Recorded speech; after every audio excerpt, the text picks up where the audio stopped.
Welcome back to the eighth episode of the Second Look Hockey Podcast. As always, I'm David Leo. Today I'm joined with Cristian Ceniti. And guess what, guys? We've got producer Mando on camera. It's going to be a full episode with producer Mando. We thought today, just because of all the news that's kind of come out over the past few days, especially over the past week, we were like, Mando, we need your opinion on some of these things. So I'll start off like always. You know what? Let's do it. Producer Mando, how was your week, bud? Dude, a lot going on. It's one of those things where I feel like I don't even know. It's been such a whirlwind of a week. Finished up the Sportsnet internship. So that was kind of a cool ending. Did some fun stuff that I didn't get a chance to do for the first couple months. Raptors producing a tough game for the Raps Friday night, but was able to help some producing there. And then just kind of taking in all these trades, it wasn't even just NHL, which we'll get to, but just an insane amount of stuff going on. It feels like Christmas all over again, especially if you're a sports fan. And I just wanted to say, this is like for people that don't follow sports, that's fine. That's if you look at us weird for following sports, that's okay. But it's for moments. You're probably on the wrong this. podcast if you look at You're us on weird. the wrong podcast. Yeah, it's true. Maybe you stumbled into the wrong group. But these are the moments that it's the reason we got into the sports journalism, and it's the reason we're fans. It's just this is Christmas every day. So that's all I really have to say. It's just been an exciting It's been a week of Christmas. Almost it's almost been like Hanukkah, honestly. 7 days of Christmas. Yeah. Just on the seventh day of sports, miss the NBA gave to me. Yeah. Exactly. Yeah, dude, I echo the sentiment. I don't really have much to add from that. Just every day just felt like another bombshell of sports news in general. Even just trades aside, we got other NHL news, which was pretty bombshell. So much to go over. How about you, Dave? Do you remember? Do you have amnesia too, or? I literally don't remember. Oh, well, so I also had my last week at Sportsnet as well. That was on Thursday. I finished up my placement. And then since Thursday, it's literally like I've been in a black hole. It's literally that day, because that day there was a trade. Friday there was a trade. Saturday there was multiple trades, and Dude, it literally feels like all 3 days have just kind of wrapped into one. I literally don't remember a single thing that happened. One thing I should add is that Thursday, just for context for anybody wondering, me and Mando, we all worked in the same building for 3 months. Me and Mando saw each other basically every day, if not every other day. Dave was in the same building as us. We saw this guy 0 times till the last day. So all three of us, we were all three of us got to hang for 15 minutes, I guess. I didn't even realize how close we were. We were literally hop, skip, and a jump. It was an elevator away. Yeah. Literally an elevator away. Yeah, 100%. That was pretty fun. It was a very bittersweet last day for me. I brought in some treats for the guys that I was working with. Everybody seemed to appreciate it. A lot of people gave me nice, heartwarming messages before I left. So I'm grateful for them. Had a great time. Nice. I can't say the same for you guys. I'll let you guys, if you guys want to talk about your experiences there as well. But if that's the case, I guess we can get into the big thing that happened yesterday out of Dallas, and that is Mikael Granlund going from the Dallas Stars to from the San Jose Sharks to the Dallas Stars. I messed up the joke. Shit. I literally had that. It still works. I had that planned all day because I was like, I want to nail that one so bad. It's okay. Whatever. You know what? Fine. It still hit. It still hit. It did hit. I think it did because I had some people who just because of whatever. But so I mean, it literally at basically midnight, the NBA decided to put the whole world in a blender when the LA Lakers, they made a trade for maybe top 3 player in the NBA right now, top 5 at least. Luka Doncic, sure. He's heading to the LA Lakers to play with LeBron. Anthony Davis, he's going the other way. Do you guys want me to get into the nitty gritty you want full trade breakdown? Because I don't think singular first round pick, Max Christie, who's a fringe starter / bench guy, basically does not add up to Luka Doncic. Whatever it was No. does not add up to Luka Doncic, right? And That's the Marquise gist of Morris it. as well. I didn't, He's brother. going the opposite way. I did not know that Marquise Morris Did was you involved. did you guys know that I had no idea till today that the Jazz were also involved in this Oh yeah. deal? Yeah, They yeah, dude, they got yeah. tell me if you guys have ever heard of this person. Who he played for? Jalen Hood Schifino? Oh, yeah. That Yeah, might as yeah, well Brother. be our Italian, our fourth producer on this pod. Like, are you kidding Yeah, me? might as well. You get it? So we need to It's the get that most guy one of the your most jazz. sweaters, yeah. Mando. Yeah, That seriously, the most that the Baston, the most Briscoe jazz cup. move though ever, eh? Like just hey, we'll facilitate a little bit of this. We'll take something Yeah. off your Take a hands. pick. Give us some stuff here. Just to say that we've been in the deal. It was like a couple Yeah. weeks ago talks, right? Yeah. It's Just I don't think we need to get like too much into the basketball. I feel like the second look sports fellows will take care of that. But just yeah. like I just want to know if you guys have ever seen so many sports conspiracies be created in such a short amount of time. no.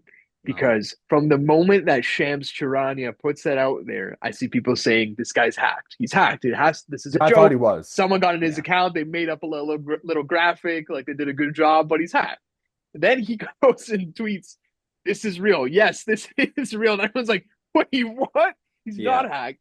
And I just like before we hopped on here, I was just finishing reading like a conspiracy, which like I won't get too conspiratorial with hockey, but I mean just in other sports, it's fun to at least browse and entertain them a bit.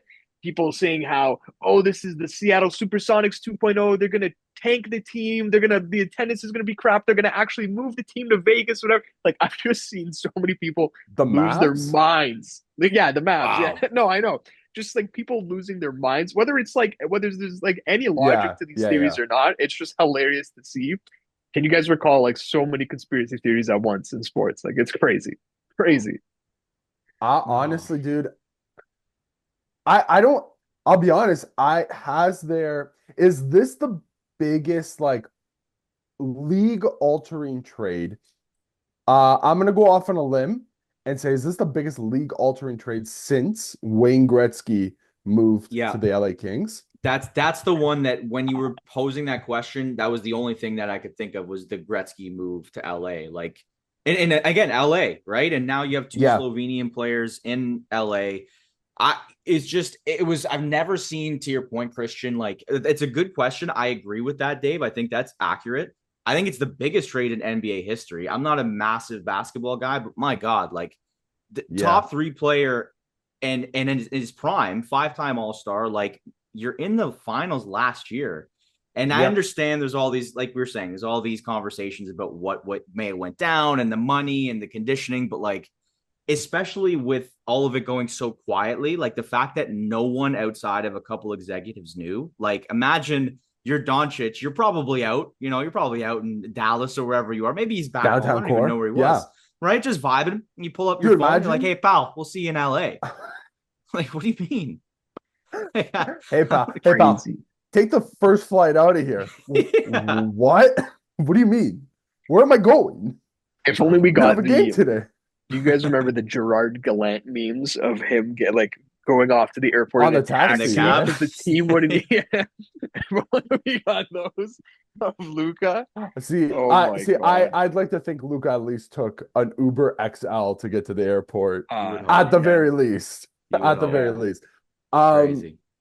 Dude, like I guess like we won't get into like the nitty-gritty, but I did want to ask, like, we are a hockey podcast. Let's try and come up with some trade comps for this deal. And I had one. I'm going to float this by you guys. Let me know if you guys like it or not. So my idea was that this deal was basically, in essence, Leon Draisaitl for Mark Stone and a first. I saw a lot of people also saying something relatively along the same lines, but they were throwing different people in there to kind of make up the numbers of the trade. But I just want strictly bare bones, these two players. I'm saying Leon Draisaitl. The other idea I had was Austin Matthews. I think Draisaitl works better in this exact scenario, just because both of them, they made a cup final last year. They're both relatively the same age. They're pretty close. And there's a bit of an age gap between the two players that they're being traded for. How about you guys? What do you guys think? I don't hate that. I don't hate that comparison at all. I think Draisaitl is dead on. I'm tending to think that like an AD, I wonder if he is looked at as a better player than Stone is looked at comparably in the NHL. I'm having a tough time thinking about a different one. I actually don't hate that comparison at all. The one that I had seen that I agreed the most with, and I'm glad you brought up forwards because I saw a defenseman comparison, which is probably not as popular, but I saw Makar for Hedman and a first. Okay. Similar, right? Okay. Like cup finals, both have cups. Yep. Obviously Doncic doesn't, but top of their league, like Makar, top 5 player in the NHL. Especially positionally too, like top like 2 to 3 players yeah. in their position. Another thing on the Stone one that I wanted to just bring up quickly was that's a guy who needs a lot of time off due to injuries. Like gets injured pretty especially in the past couple of years. He gets injured often, as we remember that 2023 Cup run that they went on. Mark Stone was injured for most of the year, and they didn't activate him till, was it not till the playoffs that they activated him? Did he get Pretty any sure. games a couple of years ago? I don't remember. No, that's the whole thing, is because if he was activated before the playoffs, then the They would have plan been doesn't over. work because Yeah. yes, exactly. Exactly. I don't really, I didn't put any thought into like what the hockey one-to-one comp is. I just wanted to like add to like what we were saying previously. Like AD, yeah, he's like a top 10 fringe player.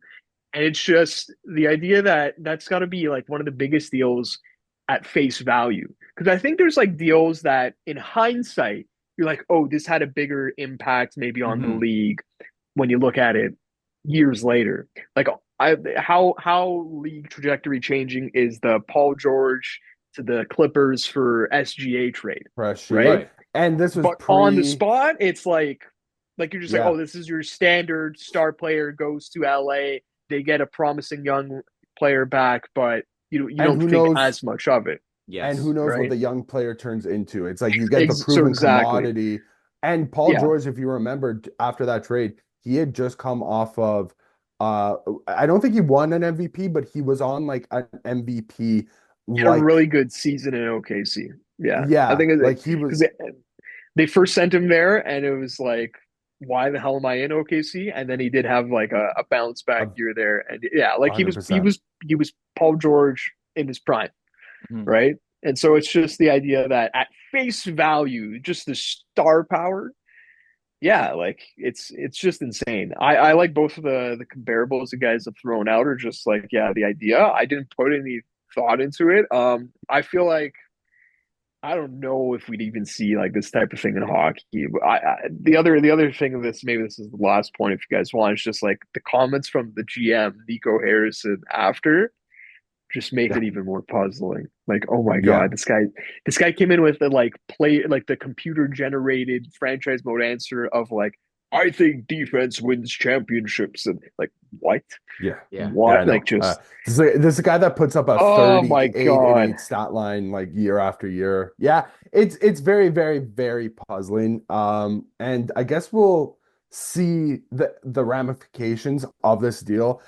Obviously, we're definitely going to see the ramifications of this deal by the end of the year, depending on what the Lakers. I think the Lakers do still need a center, I believe. That was the one thing Well, that they like, definitely need one now because AD was the center. But it's yeah, like that's they don't like have any height anymore. they'll So figure that out. They'll go get Chris Boucher or something. Like yeah, they'll That's figure actually yeah, it not no, a out. bad call. 100%. They will, they will. It does always kind of seem to end up working out for the Lakers for the most part.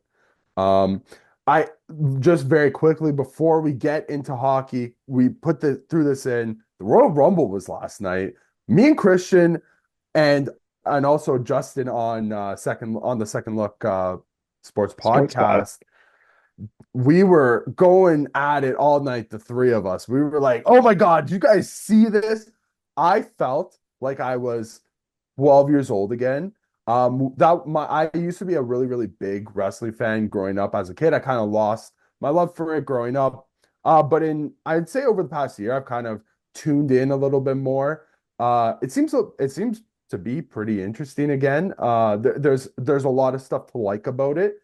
Um, and the Royal Rumble was a big highlight of that. The Royal Rumble always holds a special place in my heart. It was the first pay-per-view I got to see as a kid, and it will always hold that place. Do we want to talk about the ending though, Cristian? Because I know the ending kind of rubbed a lot of people the wrong way. Yeah, Very it's like clear. there's two sides to the coin, right? Like I was all the stuff you said about like the nostalgia that was so cool, this and that. That's how I felt. And I haven't paid much attention to WWE in years and years and years. Like I'll watch Royal Rumble and WrestleMania. Everything else in between kind of falls through the cracks for me. My dad he watches casually, so I'll catch like 5 minutes here and there every other night, whenever or every other week whenever he's watching it.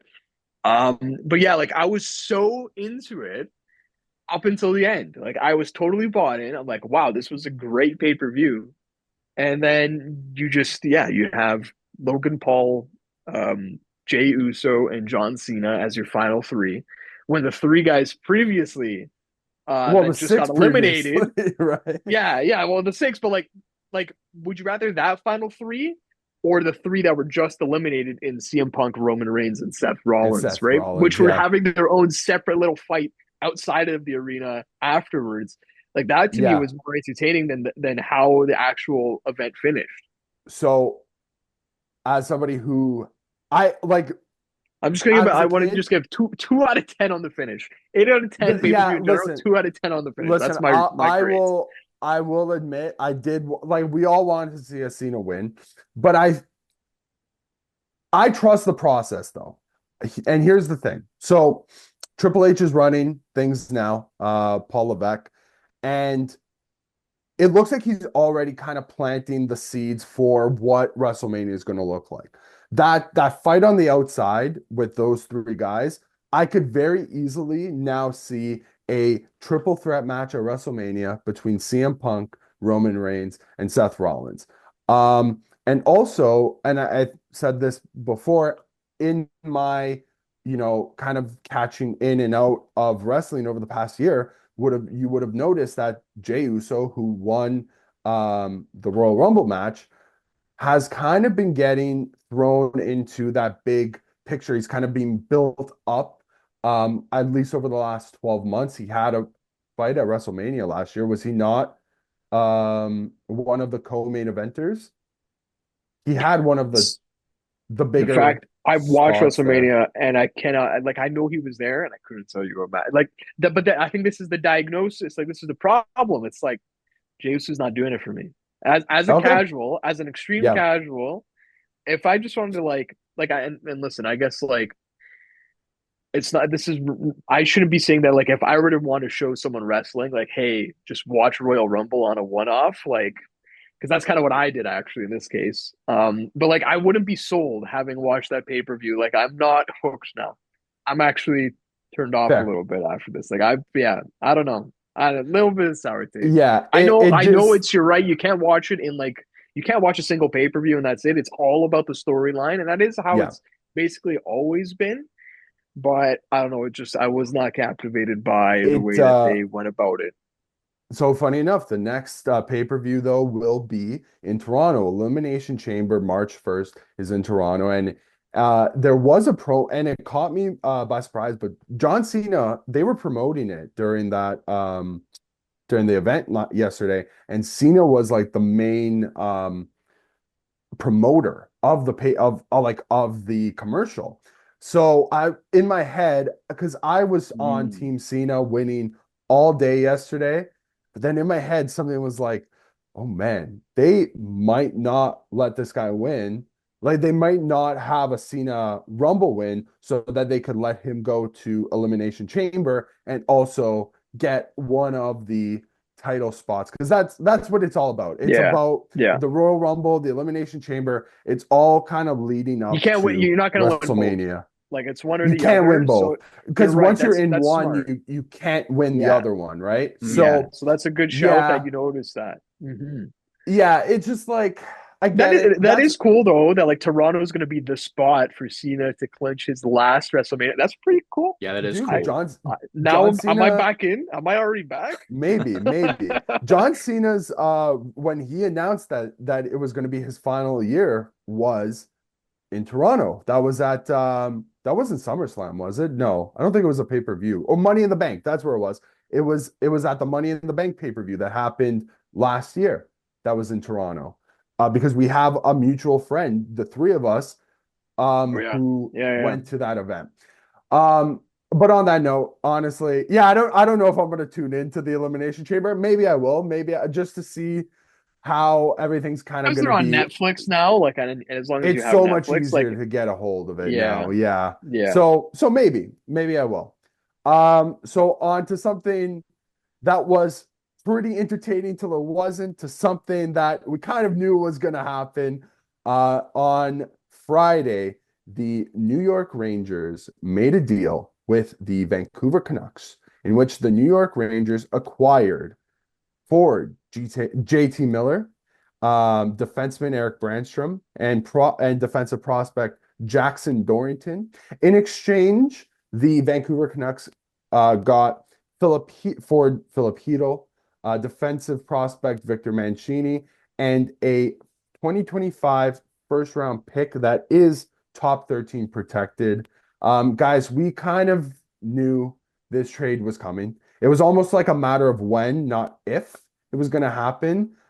On initial thoughts, what do you guys have to think about this deal? Oh, well, we're passing the buck here. I'll dive right in then. You know what? I think for the price that Vancouver got, I'm actually pretty impressed with how they made out. And, there's so many factors to the deal. And we know obviously that JT Miller had the no move clause and he chose to waive it and was likely to do so for a team that was in the Eastern US. I think in some degree, I know on 32 Thoughts, they suggested that it wasn't necessarily just East US that he was sort of focused in on. I think his sights were a little bit brighter or like more on the beyond of options that he had, did Miller. Things like Colorado and stuff like that. But you know what? Vancouver made out with the way that they did. They had this whole turmoil. And at the end of the day, I think they just wanted to settle it. But again, waves is more no move clause. And then I think the fact that from the perspective of the Rangers, that the fact that they didn't have to give up two of the three of Mancini, Zach Jones, and Braden Schneider, and they only had to part with one of them, I think that really bodes well for them. Now, I don't know if this is the best move from a Vancouver perspective in if this is it for them, and we'll talk about other moves that they made later on. I think at the end of the day, they're probably just happy that they settled this. You heard the comments from Rutherford earlier in the week, and basically it was like, this is going to get done whether they like it or not, because I can't handle this anymore. And you saw the back and forth. Quinn Hughes just looks dejected. Like the poor guy, him and Rick Tocchet having to hold and bear this weight for the whole past couple of months. I think I'm happy that we're going to be finished talking about it because they finally pulled the trigger. I feel like Vancouver's been in the news for like 3 years. But at the end of the day, I do think the Canucks made out better for what the situation they were put in for on the JT Miller side. Fair enough. I can't remember if I ended up putting this out on our last pod, like kind of how I want them to handle this, but I remember saying like trade them all. I said trade JT Miller, trade Elias Pettersson, trade Brock Besser, just trade them all. But the theory behind that is to go and just turn one guy into three guys, similar to how Winnipeg did with Pierre-Luc Dubois, sending him to LA and getting back Velarde, Iafallo, and Kapari, right? You got a forward line for one guy. And Vancouver, in a sense, they didn't get a forward line, but they got a bunch of dudes. And there's another half to who they brought in, but Hedl, Mancini, who am I forgetting here? They're from New York. What's his name? Mancini. Oh, they only got Hedl and Mancini, those right? two in that. Yeah, in that sorry. Because then the next. Yeah, I will. Yeah, you know what? I'm forgetting about the forward in the Pittsburgh deal. That's what I was trying to remember. That's going to be sneaky. We'll talk about that. Yeah. So, in isolation, I was disappointed with this deal for Vancouver. I've never really been big on Heedle even before the injury concern, but then you throw that on, and I'm really not big on Heedle personally.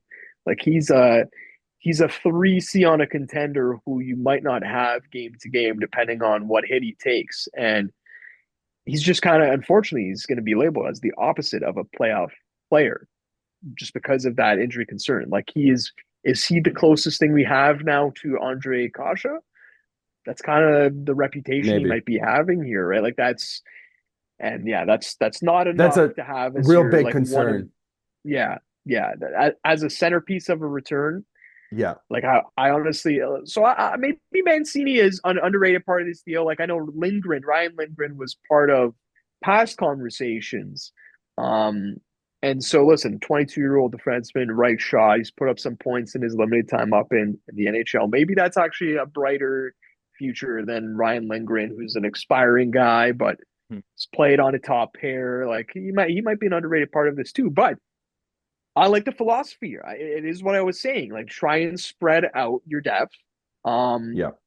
I think it's just so tough because you go and see JT Miller score 2 goals in his first game with the Rangers, and you're like, God damn it, that guy was the guy who was worth full value of his contract was always in there, and we knew it. And Mhm. they didn't really get a deal that reflects that. But It's I think they man, were put in a position where they could just never get a deal like that. who That's put them in So that position? they It's did, the right? meme. It's the meme of we're 100%. all looking for the guy who did this, and it's And the guy the who guys did in the it's mirror. wearing, yeah, he's wearing the Vancouver Canucks uh logo basically. Two guy, And yeah, then as a part of that deal as well, I think we should mention yeah. within an hour or two after making that deal with the Rangers, the Pittsburgh Penguins then took that first round pick, shipped that to the Pittsburgh Penguins for Danton Heinen, sorry, with Danton Heinen and Vincent Desharnais. In return, the Vancouver Canucks got defenseman Marcus Pettersson and forward Drew O'Connor. I mean, I really like Marcus. I like Marcus Pettersson a lot. Um, he is in the last year of his 5-year deal that he signed with the Penguins. I don't know. I don't think the Vancouver Canucks could have ever come out of this situation without like they could. I don't know if they could have ever had a big win on this situation unless they quite literally got, I don't know, the best player from the Rangers, like whoever you think the best player is. Yeah, but You would that's never. yeah, not realistic, right? Like So in the so in the real world, what were they in gonna get? this sense, the Vancouver Canucks ended up with uh players that could play on the team currently and also kind of like a wild card pick in Victor Mancini, who maybe in a Yeah. couple of years comes up and turns out to be something.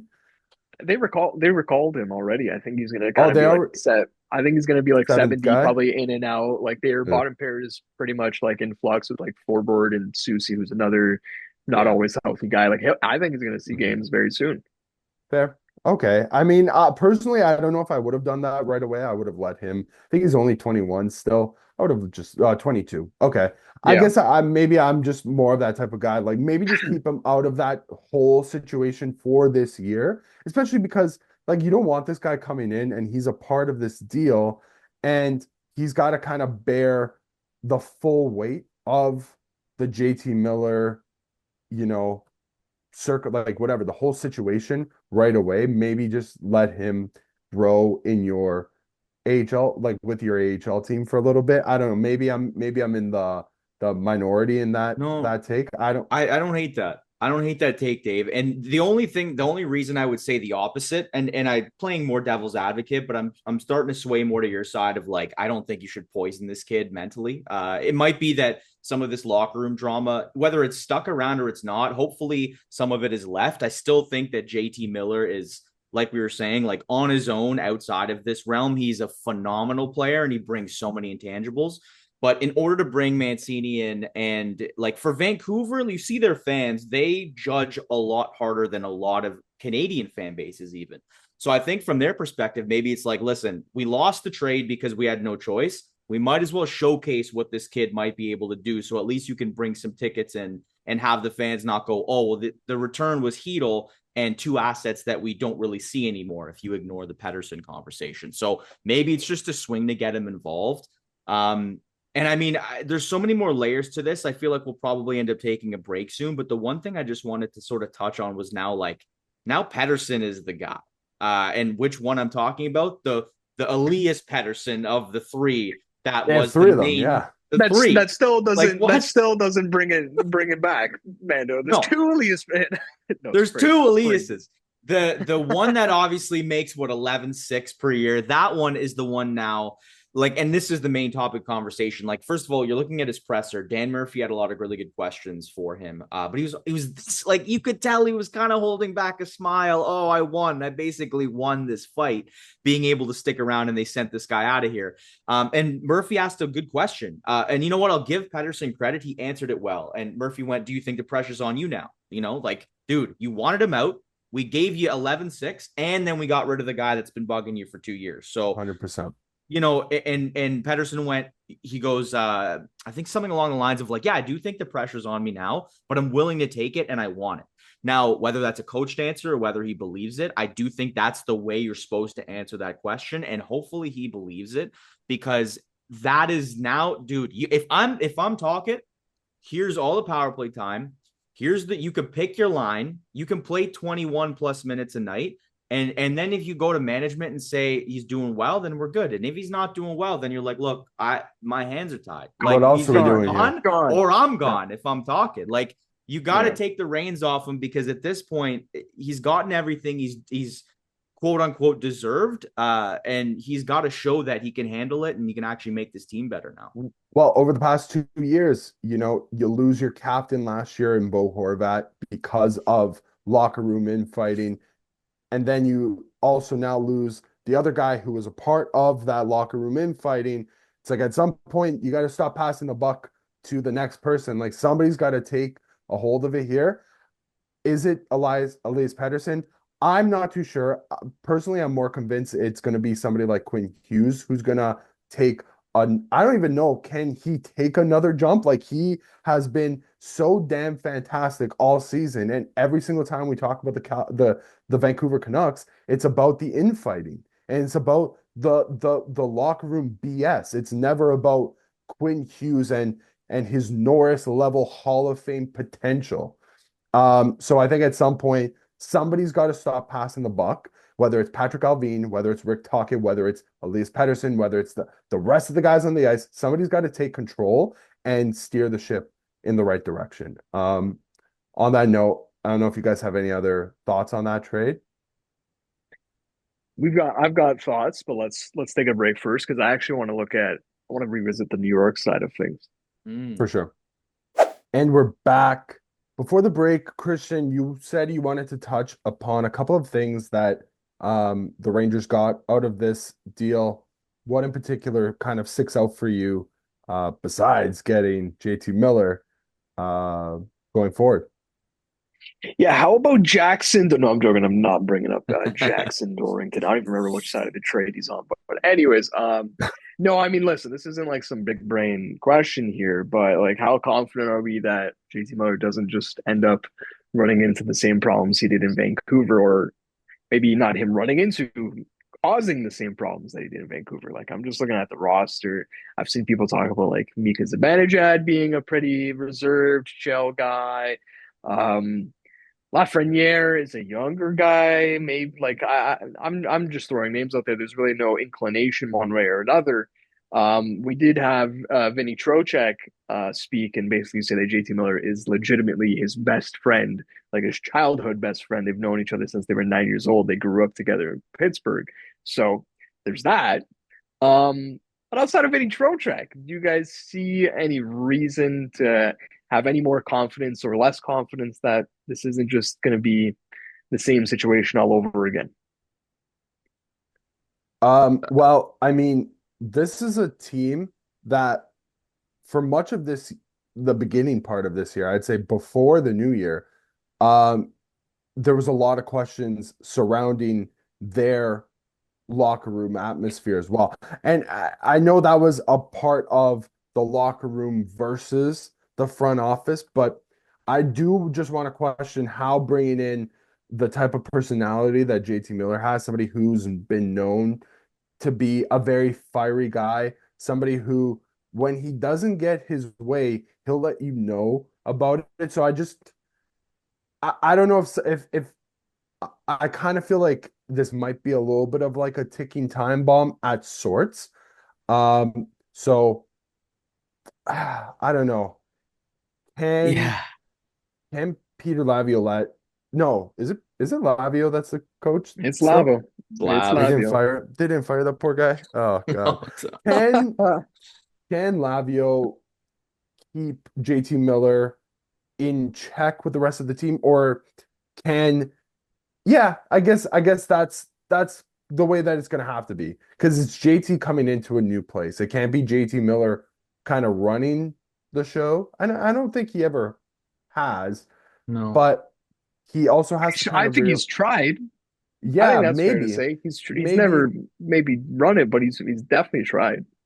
and he kind Uh, of has that tendency to like want to be a leader, which I mean, if you're a leader on the ice, fair enough. With his type of play and he has his moments where he can lead a team, but he also has his moments like I don't know if you guys remember the that one instance when he was with the Canucks and they were trying to send out the extra skater and he's kind of like motioning. I want to say it was Thatcher Demko in net and he's like screaming at him and he's maybe 5 feet away from him. He's banging his stick on the back of the net to try to tell him like, hey, go out for us to get the extra skater on. And Mhm. it's just like if you want to be a captain or an alternate captain, there has to be better ways than kind of like screaming in your teammates' faces like that. I don't know. What do you I don't even look at it that way. Like I'm just almost looking at GT Motors like you almost have to have a team that is directly built to insulate him, or just you almost need like a bit of groupthink where they're all of the same archetype as JT Miller. Like if I'm Chris Drury now, it's like every trade I make going forward, every signing I make, in the back of my mind, I'm asking the question of, will this guy be someone that JT Miller picks a fight with? Like Oh, so that's tough. kind of what I've no, and it's an impossible way to run a team, Yeah. really, right? Like you almost want to graft JT Miller onto a team that you've got like already kind of close to that mold. And I'm just maybe asking myself, like, are the Rangers that team? Um like come to think of it, like I know some people have been like, oh, JT Miller, why did were the Leafs in on him, whatever, brother, that would have been like bro, that would have I don't know dude? how that would have It would One have of imploded. one of the three of Matthews, Marner, and Nylander would have had a fight with. yeah.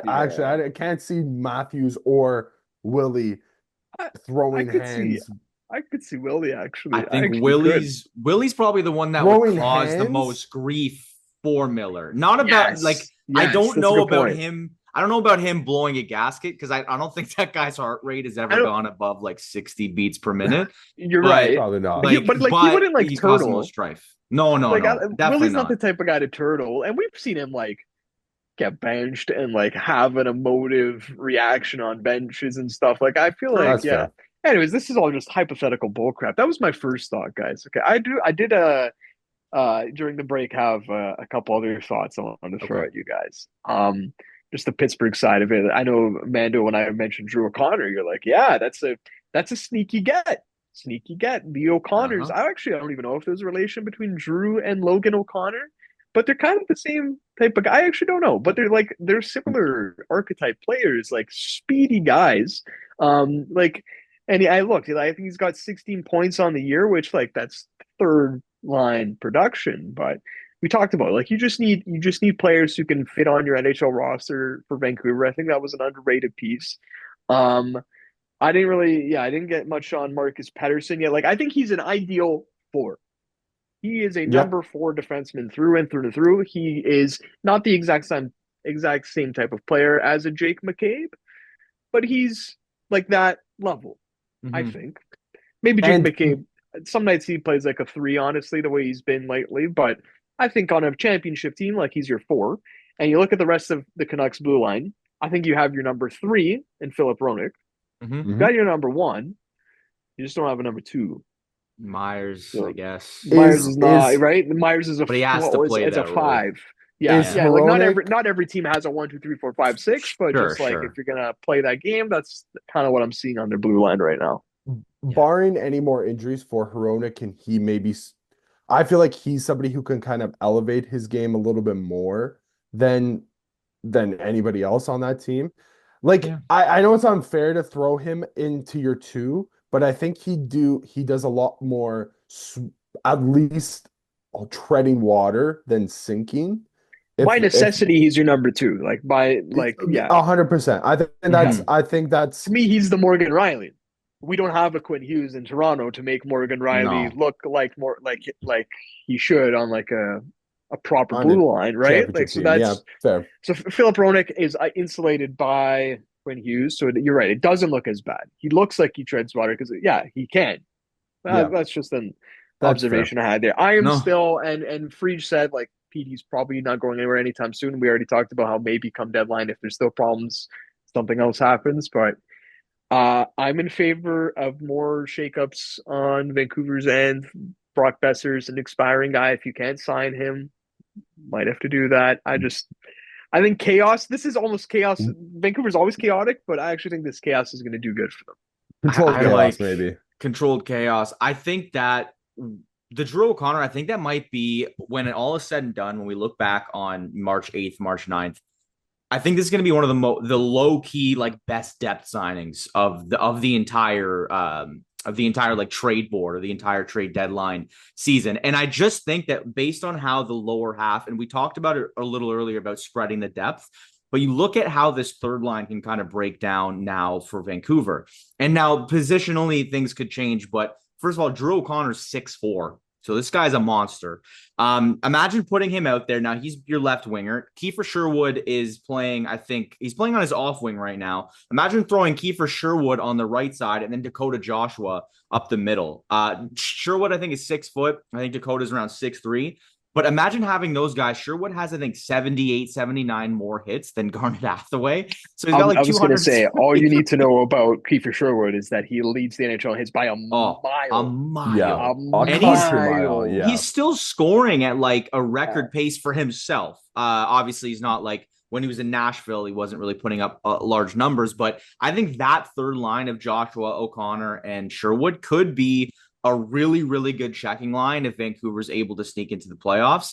And you know what? I mean, at the end of the day, they had to move that first round pick to get Pettersson, a couple of UFAs coming in that deal. I think they brought in, they sent out Heinen. So there's a couple of yeah. guys going back and forth, right? But I still think that could be a really good depth third line. And yeah, Pettersson just kind of bolsters the blue line. He's not going to stand out. And at the end of the day, if you hear his name called out, that's probably a bad thing. Quiet is Yeah. better on the Western front, I guess you could even say, out in Vancouver. So that's going to be interesting to see how that plays out. So I on I that, got one last thing here, yeah, just in go hit terms me of with like it. they have 11 NHL forwards is what I'd say right now, which is good. The only Okay. guy who's not, I'd say, is Linus Carlson, who was very, very, very recently called up. Who he's already scored, but Scored a goal. he scored a goal. Nice.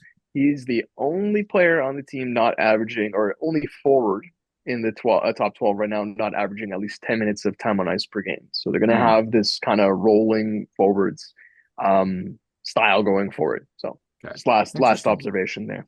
Yeah. So we're not going to be done with the trades. I'm going to take us back an extra day to Thursday. I was at work for this, so I have a bit of a funny story. I'm at work. It's my last day at Sportsnet on placement, and I was asked to come into the control room as they were about to film back-to-back chats with the first one was going to be with Elliot Friedman. The next one was going to be with Shai Davidi, and this was the day that the Blue Jays had signed Max Scherzer to a one-year deal. So that was already kind of top of mind for everybody. The Friedman chat, I think, was going to mainly focus on the Four Nations, I think, to begin with. I can't remember exactly. So we're all in the control room, and it's like 5 minutes to tape, and Frege is on the other line. He's called in through Zoom, and we all kind of notice him. He's like looking down at his phone and he's typing something. He's typing again. He's like, guys, I really have to ask. Um, I've got to do something. There's something coming down the pipe right now. Can you just give me like 10 minutes or so to figure it out? And then we'll come back and we'll film the chat. So everybody's like, yeah, obviously, dude, for sure. You are Elliot Friedman. We'll give you that time. Everybody in the control room was kind of concerned that he wasn't going to be back in time, and we were going to have to do the other chat first and kind of tell Frege, like, hold on, Frege, we've got Shai Davidi coming in. Like, you're going to have to wait a second. But it ended up working out.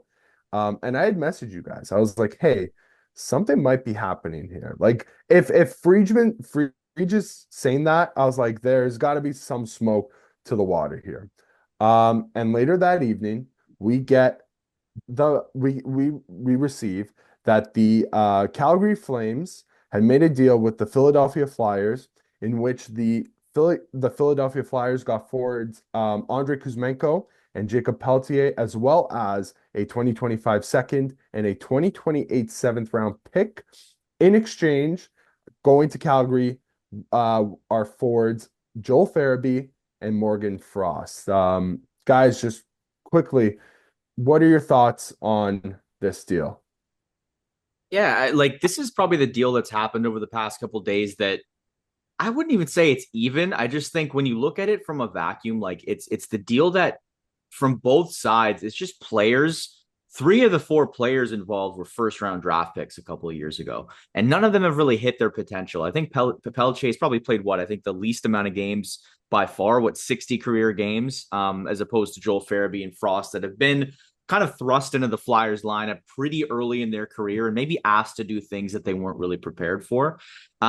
I think Farabee has a little bit of bite to his game. Frost seems to be a little bit more of a skill guy, but they maybe haven't really materialized into positions that the Flyers wanted to see. And under a guy like Torts, if you're not filling a role, obviously it can get pretty ugly pretty quickly. Now, not to say that there was unfavor or not good favor in the locker room. That's probably nothing to do with any of this. I think it's just a fresh start for some of these guys. Kuzmenko's the guy that I'm really interested to see how he meshes in Florida. We were chatting that night, Dave. I know when you brought this up, we were doing some research later on and found out that Matvei Michkov and Kuzmenko had played together for 1 year, I think in either 21 or 22 in Russia in the K for SKA. So I don't know if there was much of a relationship in terms of they played on the same line. I didn't dig that deep, but there's a relationship there. And another guy for Torts to kind of mold, hopefully in a good light. To bench to put next day. Hey, Matt, at least you have a buddy to chat with on the bench, pal. At least you can speak Russian, pal. You can speak Russian to your boy there. So you know what? Honestly, it's the deal that I'm probably the least familiarized with the players' games because they're all maybe middle of the lineup players as of right now. Kuzmenko probably has the most potential, although he's a little older, I guess, but he's got the potential, I think, if he plays with good guys, but we've seen him be so streaky over the last couple of years that it's a bit of a Hail Mary to see if he can play with a guy like Michkov. And at the end of the day, I hope to see all these players succeed. I don't even really know if I know who's won. I think it's obviously way too early to tell. But I think at the end of the day, it's just going to be who has the better fresh start out of these four players. I like this bet more for Calgary. I'm also just trying to pull up the Philly side of things here, where Kuzmenko is in the lineup. Maybe they don't have him here. Here it is. Okay, so this is what I wanted to see. Just how many points he's got on the year. He's got 15 points in 37 games, just the 4 goals. I think Kuzmenko was basically auditioning for the rest of his NHL career down the stretch here. I don't think there's enough runway for him to be flipped at the deadline to a contender. At least because he makes, what does he make here? He makes a decent amount. 5.5. 5.5. There wasn't retention, right? So no.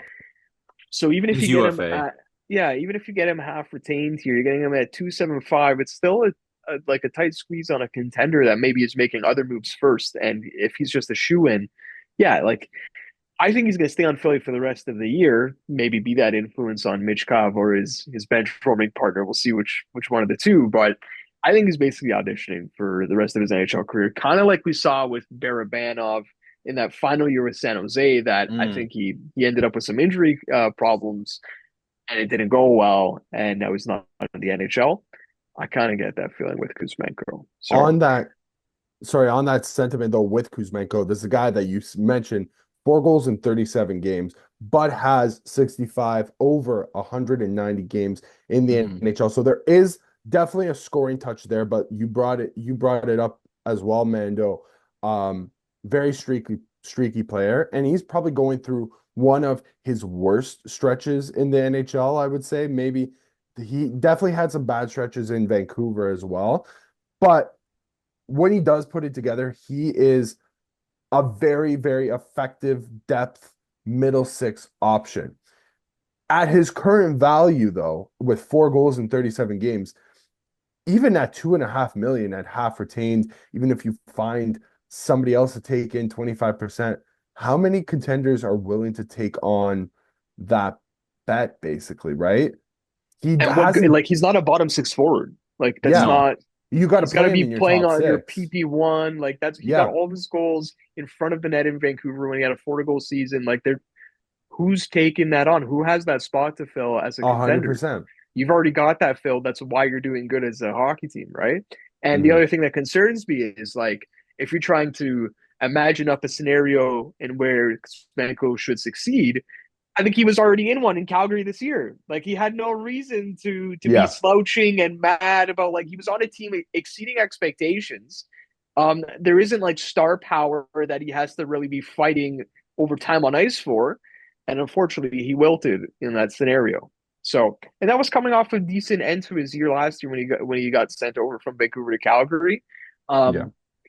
Maybe he himself maybe it's not an audition. Maybe this is just the farewell tour, and he's going to go back to the KHL because maybe he's realized that's where his heart is. Like I don't know. Maybe. Yeah, who was it who said this? I think it was Eric Francis. It was either Eric Francis or Ryan Leslie, who are both Calgary reporters at Sportsnet. And I was working like an editing shift, and both of them had interviews, I think, on the same day or back-to-back days. And one of them mentioned that Kuzmenko might be one of the most skilled players they've ever seen play, just naturally talented. Like almost like, how everyone says that about McGillney, right? Well, I was going to say, how many Russians have you heard that said about, right? Kovalev? Bure. I mean, Bure obviously. Bure was injured. He realized that stuff though, right? Like he realized that potential. It was always, this guy had all this and what could have been. Just couldn't put it all together. So I thought that was really interesting that Kuzmenko got thrown into that category. It's you're right. It's funny. There's a couple guys and they're like, huh. But yeah, on the Calgary side of things, I like the bet because they're a team that has a good amount of cap space going forward. So 5.5 or $5 million for Farabee doesn't really matter until you want to properly contend. This is the gravy year for Calgary. Like I don't think it's a go for it year. This wasn't a go for it trade as much as it was a trade for the present and the future. So I like the Farabee bet because it's a guy who hasn't shown his best yet. And I think even if Morgan Frost is the Morgan Frost of today for the next 3-4 years, like he's got 25 points, that would be, I think, 5th or 6th in scoring on the Calgary Flames. Like as a sheltered third line center, like he gives you what you want, and maybe there is a little more in there. It is just gravy if you get any more. And I really like what Calgary's been doing this year, where it has been that balance of present and future. Like I've loved seeing like a guy like Coronado, another Italian dude.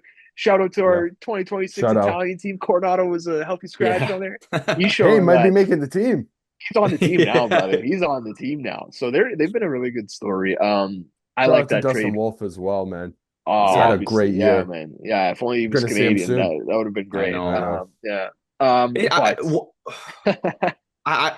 only thing is with Calgary, I was just thinking this. Like, I think we might have to wait a little while to see Farabee and Frost ramp things up. I'm always a big proponent. I like to pick the Tim's picks every day. You try and win some points from your Tim Hortons pick. And I'll often see a player, like, especially of late, that's on there that's a new player on their new team. And I'm like, oh, new team bump. Like they're Hammer it. probably going to get involved, hammer it, right? Like JT Miller is a great example. There's been a lot of them over the past few years. And I was like, oh, Rantanen didn't maybe score, right? I don't know about that. I think he got an assist No, in the he second has game. I know he has a goal for Yeah. the Canes, but I don't think it came in his first game because that's No. trying to think, did he score in his debut? Martin Necas Yeah. did. Natchez did. He got 2 assists early too. But with Calgary, I've just thought like, how many players have gone there and in their first year you expect so much and they completely fall apart? I don't know if that's just a result of like it's such a different environment in Canada, but I can't think of any other teams that in similar positions. Like I just think of guys like Huberdeau and Kadri that obviously haven't fallen off, but just like they've not produced in their first year there. Mackenzie Weegar's played really well, but Kuzmenko is another example. He goes and plays in Calgary and like doesn't necessarily realize his full potential. I'm not putting that on the Flames. It's just a weird thing to think of. Like I can't think of a player that's gone there and had immediate success from a free agent perspective, not necessarily drafted or developed. So I Yeah, don't just know. even like kind of coming in like that. Yeah. Yeah, I That's don't fair. know. I'm just curious. Um, They are a curious team. You took the Curious yeah. words team. out of my mouth, There you man. go. Yeah. There you go. Finally, we're gonna head back to Dallas though. I don't know how much time do you guys want to spend on this one. The Dallas Stars, they acquire is it Michael or Mikhail? Because I think it's McHale. I heard Friedman call him Michael yesterday, and I wasn't sure, and I was like, Just call this him just threw me. Granlund. So Granley. big Mike Granlund, he's going to from the San Jose Sharks to the Dallas Stars, along with Cody Ceci. In exchange, the Sharks are getting a 2025 first, a 2025 fourth, and a 2025 fourth rounder in the deal. What does this now mean for are the Dallas Stars the top dogs in the Central now? Like, what does this mean for them going forward? Mando, I want you to go first too, because I want the Oh, Granlund scouting report as our resident yeah. Sharks fan here. Oh, let's go. I mean, if you watch the Second Look Sports social channel, Instagram, you saw some of my thoughts on this. From a Sharks perspective, I'm excited. I can save that just quickly because at the end of the day, that's not the big piece here. Granlund in Dallas, I think, is going to be a really nice piece, and the biggest reason is because they're decimated with some forward injuries. Decimated might be a bit like exaggeratory because I think they're getting Mason Marchment back, and either today or the next couple of days, he was upgraded from IR to day to day. But Tyler Sagan's out. Niels Lundqvist is out. I know he's not like the main guy. He's not a Granlund comparable whatsoever. I don't even know if they're playing even close to the same position, but Heiskanen out. Like they've got a lot of injuries, and Yeah. Granlund, I think, is going to bring a lot of bite into this. It's a nice piece of business for both teams, but from Dallas's perspective, you're getting a guy who's somehow transformed his game after a horrendous stint in Pittsburgh a few years ago, and he's 33 years old. So I understand there's the concern of like, does he still have the motor? But again, UFA, so they can decide what they want to do with him moving forward. And he's a guy that has he's averaging just under 21 minutes a game, which is 13th in the NHL for forwards. Not at all what I would have expected from Granlund. Now he's playing on a team where he's relied upon, like he's got no choice but to produce. But from the Sharks' perspective, they had him playing in every position. He played a ton 5-on-5. He played a ton on the power play, and he was getting PK time. So you might think, okay, he's going to Dallas. He's getting less time, so he might have more offensive upside because he's relied upon a little bit less. But I'll be honest, I'm a little bit skeptical about that. They have him now on the third line center, which I think he played that role in Pittsburgh. And again, he just didn't fit in that system. And I'm worried that from Granlund's perspective, if you don't let him run and you don't put him in the top six, like, is he going to be able to like manufacture those offensive chances if he's limited to like 4 or 5 less minutes a game? I don't know. He could be playing really well under a Pete DeBoer system. He's got some great veterans around him and some young guys, obviously, like in Stankoven and Johnston. I don't have the daily face-off in terms of the line combo that he's with right now, but I do think like it's going to be a great upside offensively for Dallas that's already missing Sagan. You plug and play, and I think he's going to run. I don't think they have him. I think they have him on the second power play unit right now in Dallas. So I'm excited to see because he deserves to play on a team that's a contender. He's eaten you know what in San Jose for a year and a half, and he deserves a chance. I'm just hoping that they use him to his potential. Otherwise, I wonder if we see a repeat of him in Pittsburgh where he wasn't utilized right, and then he just ends up wasting away, and you kind of lose an asset. So, and then you got CC. We don't even have to get into that. Cody CC is Cody. It's fine. So that's my thought. As you gave us that incredible breakdown, Mando, I was like following it in real time here on the Puckpedia page where they have like this breakdown. It's a great breakdown of like time on ice. So right, yeah, averaging just under 21 minutes, that would lead the Dallas Stars, like you mentioned, 13th in the NHL. Even strength time on ice, 15:37, would lead the Dallas Stars forwards. Power play time per game, 3:17, would lead all the forwards. Short-handed time on ice, 1:57. You know what I'm gonna say. Yeah, he would legitimately lead every single Dallas Star forward in any metric of time on ice per game. That is crazy. That's crazy. I don't know if that's a testament to like Dallas and how they work, or like I don't know, but you're right to like have skepticism of how great of a fit this is, which I wouldn't have even thought about because I've always liked Mikael Granlund. I would have wished the Leafs were in on him 3 trades ago when he first got moved to Nashville. Like I've always been a big fan of him. But yeah, like I never would have thought about it from that perspective. That there is guys, just how we talk about like with goalies that like to see the rubber early, and that makes you feel more confident in how they're going to play the rest of the game. There's players that need their runway, and maybe Mikael Granlund is that type of guy. The proof has so far been in the pudding. Can Dallas make that room for him?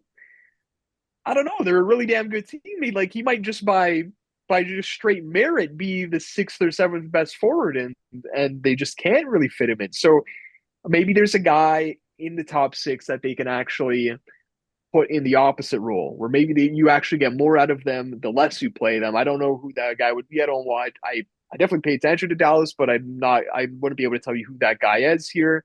But yeah, like there's no forward over 20 minutes per game. So yeah, it'll be very interesting to see like what Granlund's time on ice, just his usage is in Dallas. The Cody Ceci thing, as much as we want to laugh at it, and we should laugh at it because it's Cody Ceci, but I mean, he actually is an upgrade for their defense there. Like he actually. Did you see what do you see their right side looks like right now? It's Matthew Dumba, Cody Ceci, and the Bushman, the darling. Oh my god, the brother, that's and Nils Lundqvist, who's now on LTIR and out for I think at least the regular season.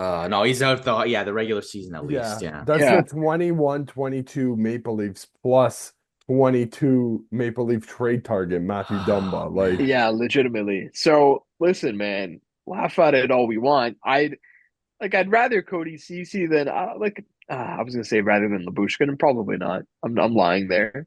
But like he's an NHL defenseman. At the end of the day, Cody Ceci is an NHL defenseman for a right side that's like he's played once again, not that time on ice is everything, because sure you're gonna get your time on ice when you're playing in San Jose. But yeah, he was averaging 21-46 in San Jose, man. Yeah. I like this a lot for Dallas. This is one where it's like, yeah, I probably wish the Leafs were involved. I don't think we'd be reacquiring Cody Ceci in a deal. But yeah, like I'm now looking to Toronto to like find a copycat version of this deal.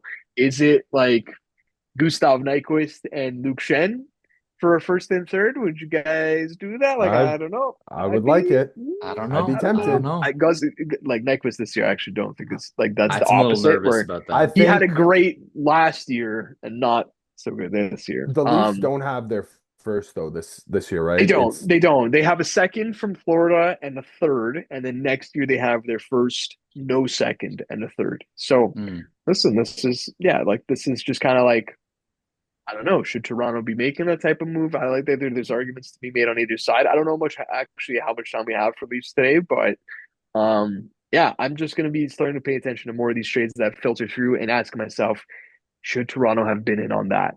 Yeah. Okay, so moving on. Yesterday, Elliot Friedman early in the morning came out saying that it seems like, that the NHL and the NHLPA came to an agreement that they estimate that there's going to be significant salary cap bump over the next 3 seasons. I'm going to read this directly from the NHL.com website. The agreement that they have come to between the two parties sets the annual increases to the upper limit in effect beyond the 2025-26 season at $7.5 million, in 25-26, $8.5 million, and the 26-27 season at $9.5 million. So they are projecting that for next year, in 25-26, that the lower limit of the salary cap will be at about 70.6 million, and that the upper limit should be around 95.5. And the year after, the upper limit would be at 104 million, lower limit at 76.9, almost 77 million.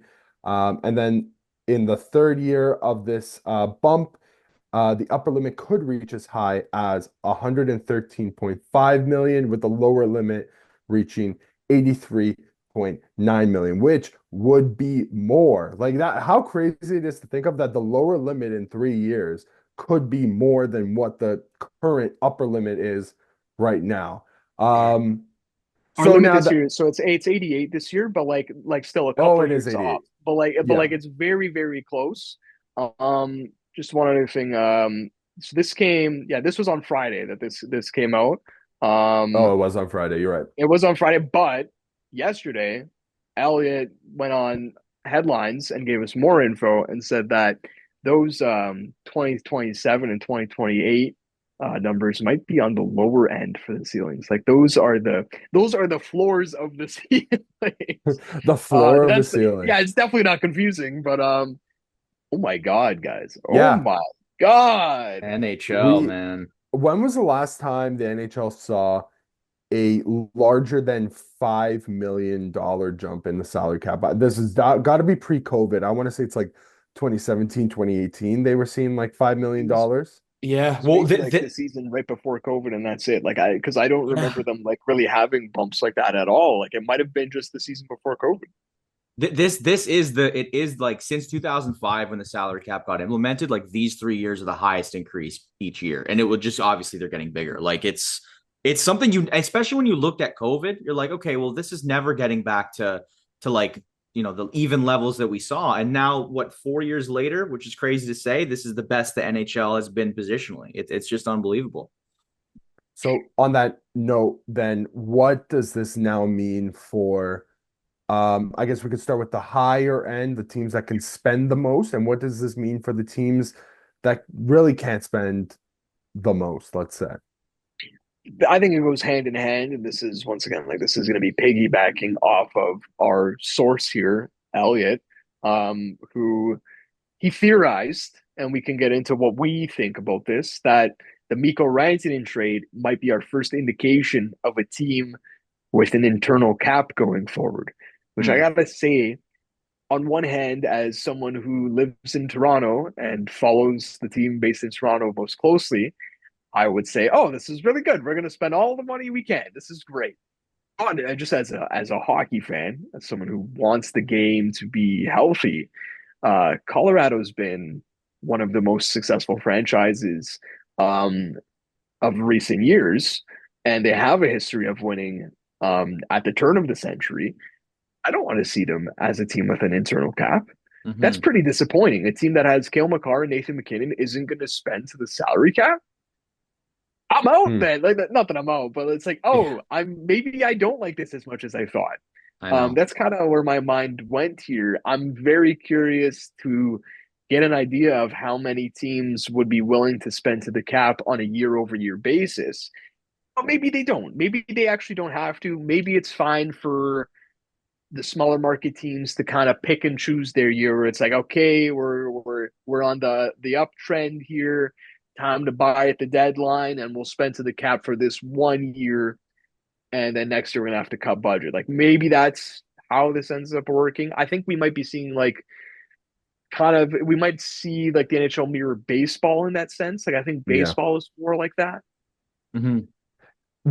In baseball, I mean, there's the top three. It's the Dodgers, it's the Yankees, and it's the Mets. And then it's like then there's like the rung below. It's like Then 10 teams.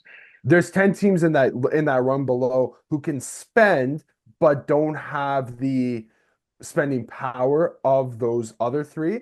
And then the bottom 15 just don't spend. That's the problem there, where at Yeah. least in baseball they don't have that cap floor. And at the very least, I can say the one thing with hockey is that there is at least a cap floor. So 82 and or 83.5 million dollars as your cap floor in 3 years. Honestly, I could see a lot. There's probably going to be a lot of teams that are hovering around 83 and a half, but if they can they can still probably field relatively competitive teams with 83 and a half. And you don't have to see the NHL's version of the Miami Marlins or the Chicago White Sox or any of those other teams. So yeah, I do see where you're coming from, Christian. At the end of the day, we know more money should equal a good thing. I'm just excited to see the Leafs being able to spend more than what they already do. But like, here's the thing: everybody else can spend. Like, that's the It's thing. not like It's yes. Not well, this is the thing though. It's just whether they will. Not everybody else. everybody has the power to spend. Yes. I have Leaf ideas to throw at you guys that we can do after the break. I got some numbers. Okay, good. I can't wait. All right, on that, we're gonna take another quick break, and we're back. During the break, producer Mando, you said you got some numbers for us about this cap situation. Hit us with your best shot, buddy. Here we go. No, there's only a couple thoughts that I was reading into it because there was a lot of like high level numbers and like percentages that obviously I didn't really see, but I'm sure there's a lot more accounting to this conversation than we really know about, then it's above our pay grade. But I think like we talked about already, it's going to cause a bit of a divide between the teams that can afford to spend to the cap for the salary increase and then the teams that are hitting the floor. So just doing some research now, I think there's about 8 teams that have over $10 million in cap space as it stands. Now, that's midseason, so things can change all the time. But I just wonder if that's a reflection of the teams that are willing to be able to even hit the floor. Because there's teams now that are already like taking on contracts. You look at Arizona a few years ago, taking on like Datsuk and all of these contracts to try and hit the cap floor. And I wonder if there's about 8 to 10 teams that are either going to have trouble trying to reach that cap floor or just aren't going to be willing to spend anywhere past the median or to the point. So that's going to be one number I'm looking at is how many teams are actually taking on contracts more than we're normally used to seeing. And I think the biggest thing that's going to change is obviously the CBA is due in about a year and a half or so. And I know Gary Bettman's, I think, trying to get it done like by the end of the season with the players, and all signs point towards that being a possibility. But it's going to be the idea of revenue sharing, because I think right now about 6% of the league revenue is held from the top 10 teams in the NHL and dispersed amongst the remaining, I guess that would be 22, to sort of like even out the amount of revenue that there's not teams that are falling behind. I don't know if that's going to have to change where a bigger percentage is going to have to go to a wider margin of teams to try and even things out so that these teams aren't like, hey, like the Rangers, Leafs, Kings, like Canadians are stealing all these players and we're not going to be able to see any of that revenue come to us so that we can actually purchase some of these free agents. So those are some of the numbers. I'm like, let's just keep an eye out for anything changing in the CBA so that we can see these cap increases actually affect like the bigger NHL rather than just 5 or 6 teams. That was very good info. That was very good. No, fair enough. I think it's been weird seeing people like two sides of this where it's like, oh my God, this is so exciting to see these big numbers.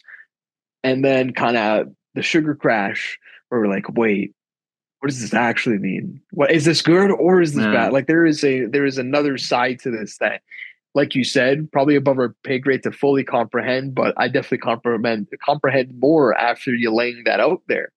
Kind of where I wanted to take it is local. And the first question I'm asking myself is, was Austin Matthews the first person on the planet to find out about these projections? Because this contract sure makes it look like it. Yeah, I know. That was one of my first thoughts is, wow, that lines up really well, doesn't it? So that was thought number one. Thought number two is actually not going to be about Mitch Marner. It actually goes back to a conversation that we had beginning of the year, during the year, flip flop back and forth. But a guy like Matthew Nyes, like what does that negotiation look like now? Like this is the thing, is it probably didn't come as a surprise to that many people, like that these projections are coming, as much as I joke about Matthews knowing so soon. But at the same time, there's been some contracts signed, like even Jake McCabe's extension and Leon Draisaitl, that feel like they actually don't have that much foresight. So now that it's out in the open and there is no having to go find it in the shadows, I just wonder if you just try and give Knights as much of a bag as you can up front, because in a couple years it's not going to look like that much. Yeah, I think you're right.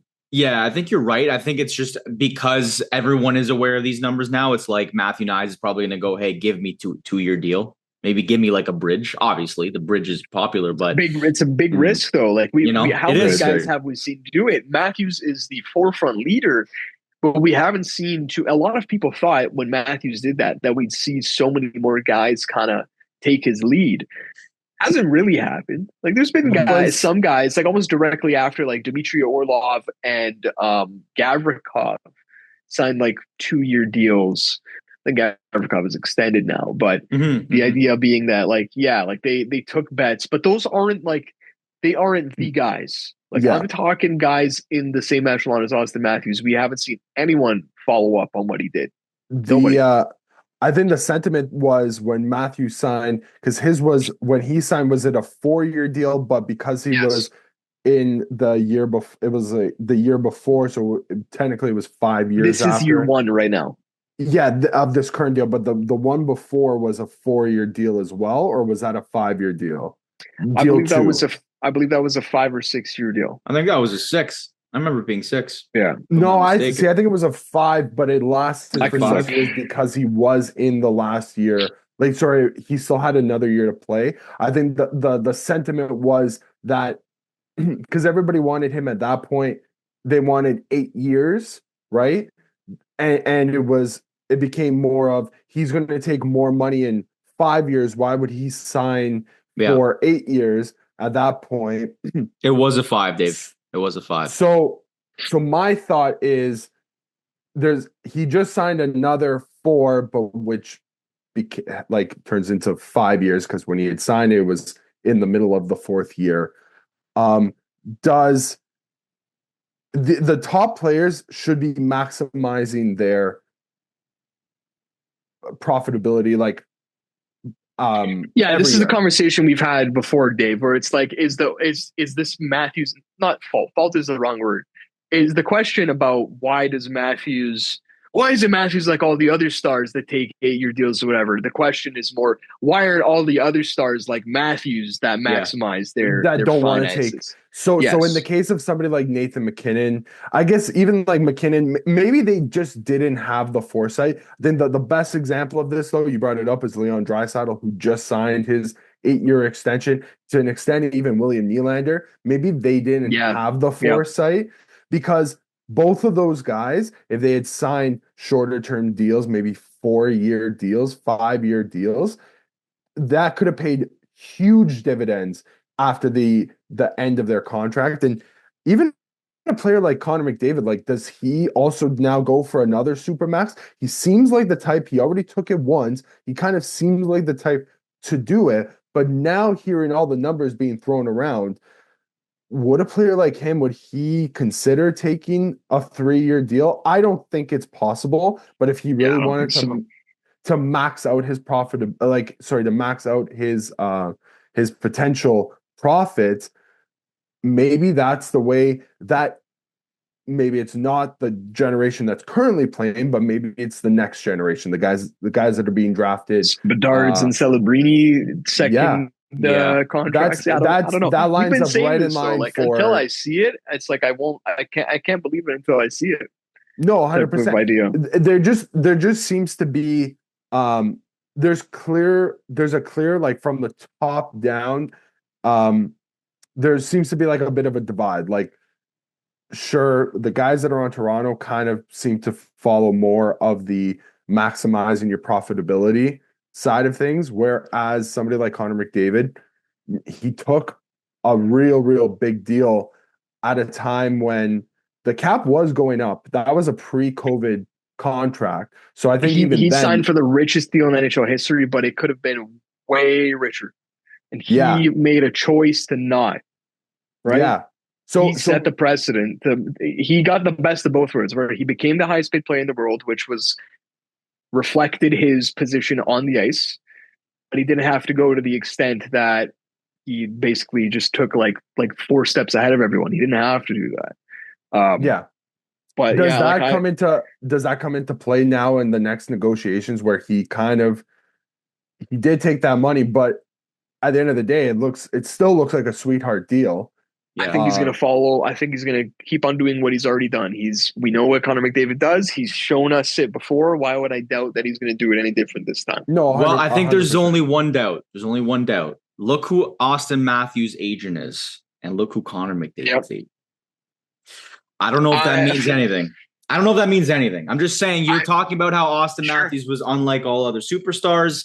Judd is in his corner. Judd doesn't represent a ton of superstars. Werenski, Yossi, I'm looking at. Other than that, he's got his two big fish. I agree. I do honestly think McDavid is just the type of person that's like, keep me long term. I would rather be confident, because if you're going to go to a player and basically say, hey, we're going to involve you in all these trade negotiations and all these free agent signings, they're going to do it with Austin Matthews too, whether he's 2, 3, 4, 8 years. But if McDavid's there for 8 years, you're more comfortable going, McDavid, you're here for 7 or 8. We can talk to you about long-term plans. If you sign for another 2 or 3 years, we're still going to bring these notes to you, but like, who knows if you're going to leave in 2 or 3 years if we're coming to you with all these conversations and involving you in trade talks. I'm just starting to stir in the pot, but Judd might just get in his ear. He might be like, hey, listen, look at this cap.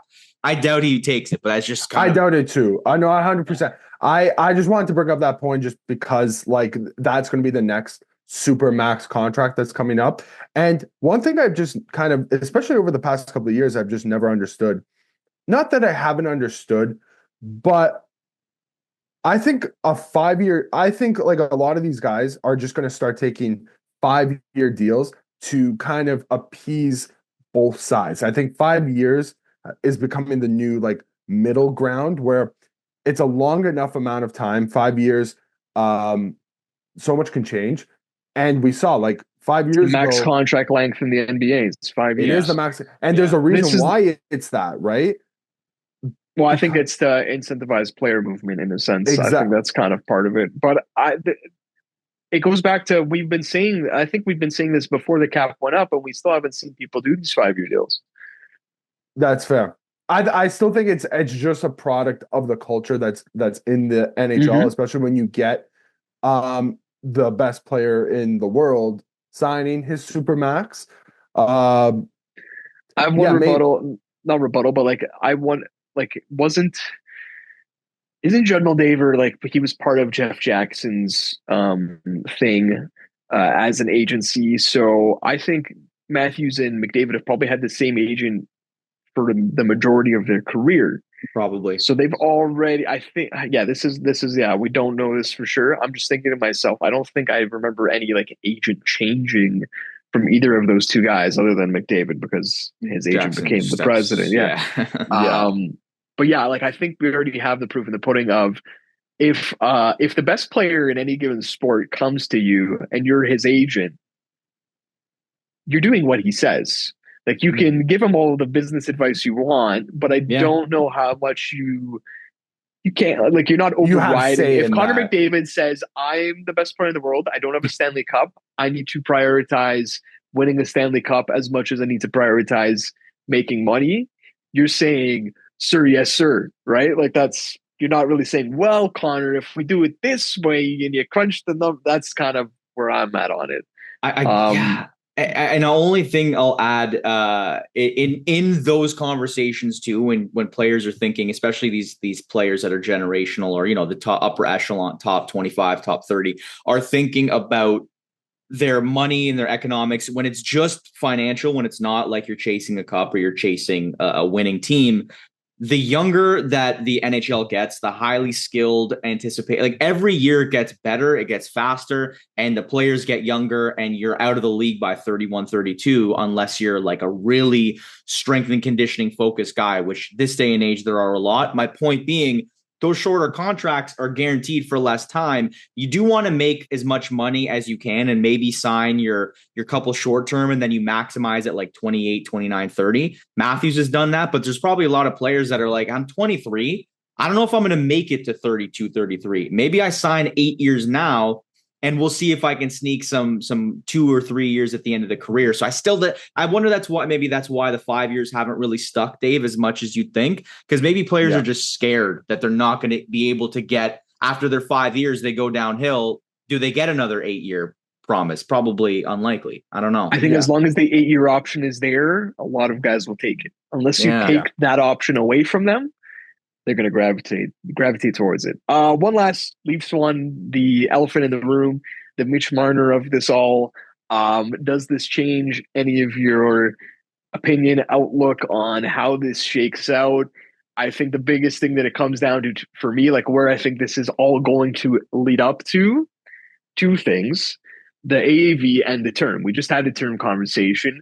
Does he follow in his teammates' footsteps and does the 4 or 5 year deal? Or does he go the Willie route of 8? That's the first conversation. Conversation B is also related to Matthews. Like, what is your comfort level with what the number ends up being? Because I feel like a lot of people's benchmark is anything under Austin Matthews' number is fine by me. I think that's where a lot of people are at. Yeah. I think even there's people that would say give Marner the exact same number as Matthews, put them on an equal footing, and that's still okay.